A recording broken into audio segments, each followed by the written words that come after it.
Chapter 7 of The Dragon's Child by Jenny Nimmo. Flames at last. When Manon saw that the key around Lord Drum's neck was gone, she wondered where he had hidden it. She knew it was useless to ask. What can I do now? She thought, and then she remembered that the dragon had told her to find a bird. It seemed to be the dragon's friend. Perhaps it could help. But how would she find it? There were other birds who hadn't migrated, all with white and pearl gray feathers.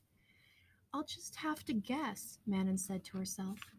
She worked very hard all morning, and then she sat on the cliff top and, using a tone she hoped a bird would find friendly, she called, "Friend of the dragon, are you here?" The seabirds took no notice. They carried on fishing and flying, swimming and dozing, as if no one had spoken. "I rescued a bird," Manon went on, "so one of you owes me a life. You could at least listen." Birds swooped and called and swung and fluttered, paying no attention to the girl on the cliff, all except one, sitting on a ledge just below her. It shuffled easily and turned its head. "It's you," said Manon. "I know it is. So don't turn away." The bird hunched itself into a pearl gray feathers and gave a soft gurgle. "It's no use," said Manon. "You can't ignore me. And even if you don't understand every word, because you're a bird, not a dragon, I know you'll get my meaning. Are you listening?" The bird didn't understand her language, but somehow she caught the drift of an urgent message. She knew the girl was talking about the dragon's child. "I know you think it's my fault the little dragon was caught, and in a way that's true, but you have to realize how I was feeling at the time." She leaned closer to the bird. "When the Welcome people captured me, I thought that I would never be happy again. I don't know what happened to my parents the night we were invaded. I just woke up to find they had vanished. Maybe they were captured, maybe not. I think my people have probably disappeared. I'm afraid I'm the only one left." Manning glanced at the bird to see if her words were having any effect, but the bird had closed her eyes. Manning sighed. Was the bird listening?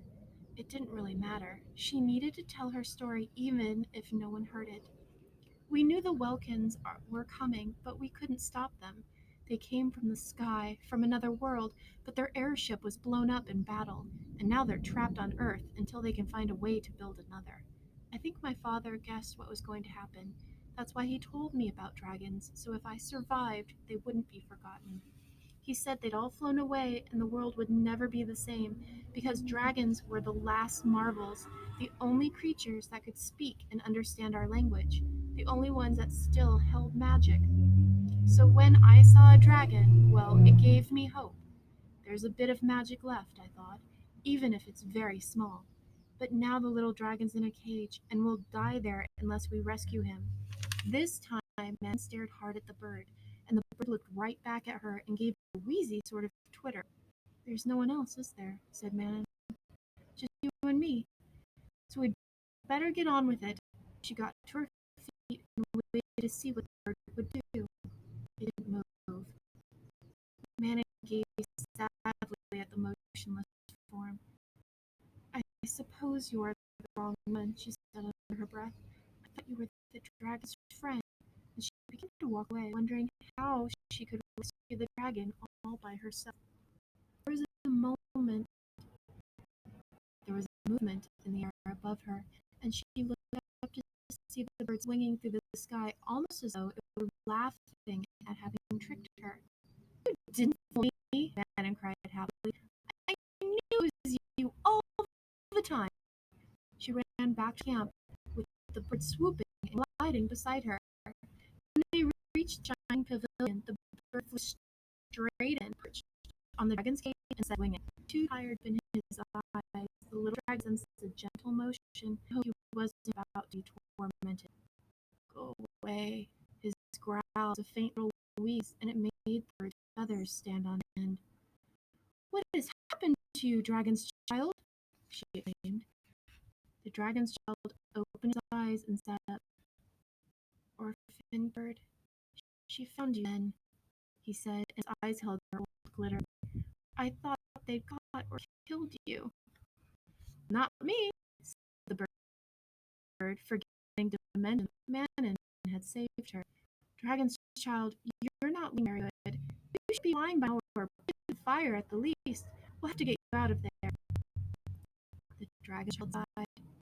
Tell me how, he asked. Oh, you're a clever bird. At that moment, Lady Bolda walked in. Manon was trapped. What are you doing? Screamed the wolf. I'll tie you up if I find you in here again. Manon should have away while she chanced. But instead she put a hand on the dragon's cage and said, could you let him out just for a while, stressing? Your fabulous beast will die if you don't take better care of him.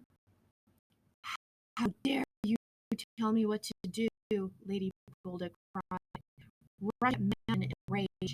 But Manon took out of reach and ran around the cage. The bird, in a panic, flew up to the blue sky. She could see through the glass dome, but she smashed against clear panes of the earth in a fluttering tumble of feathers.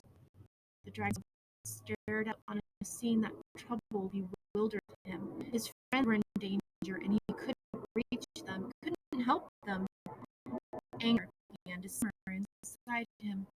A fiery heat tickled his nostrils, and when he sneezed, a tiny spark flew out and settled on the bull's arm. She screamed, her anger boiling into a storm of fury.